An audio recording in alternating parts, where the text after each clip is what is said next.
On va essayer de donner suite à notre conférence. Tout à l'heure, j'ai essayé d'enregistrer avec YouTube, mais apparemment, il y a des histoires de codage, décodage. Moi, je sais décoder au niveau de la psychologie, mais apparemment, je ne sais pas bien décoder. Il semblerait qu'avec Facebook, ça marche, donc on verra. Donc, on a fait une belle introduction sur la définition de la logothérapie, d'accord?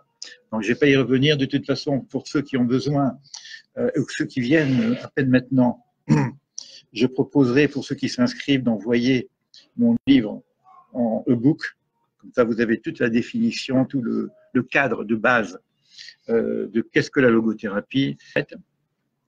Et on montrera un petit peu en crescendo avec des éléments que je vous apporterai sur la Kabbale existentielle, donc que vous retrouvez également dans mon site sur Kabbale existentielle.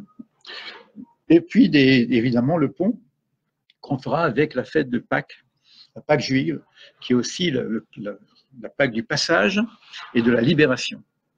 Donc, on aura tout ça. Donc, tout à l'heure, on s'est arrêté sur des questions essentielles que nous trouvons dans la Bible directement.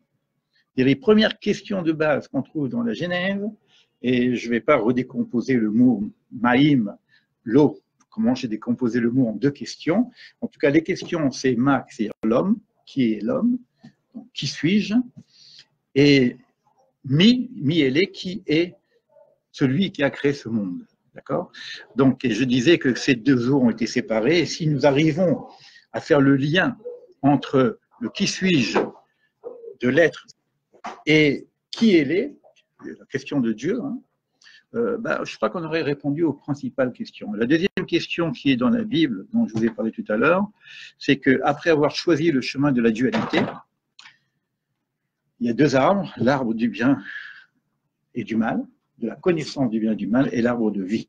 Et on a choisi donc l'arbre de la dualité, donc on est un petit peu condamné à vivre notre dualité, la réalité de notre dualité, mais évidemment, on va essayer de voir quelle articulation il nous est donné comme possibilité de retrouver cette notion d'unicité, donc de l'arbre de vie. Alors évidemment, la Kabbale nous ouvre le champ de l'arbre de vie, mais en même temps, elle nous ramène à notre réalité de ce monde-ci, donc l'application. Alors voilà, c'est des questions que je vous ai posées, et j'étais resté un petit peu cette question, qui je suis?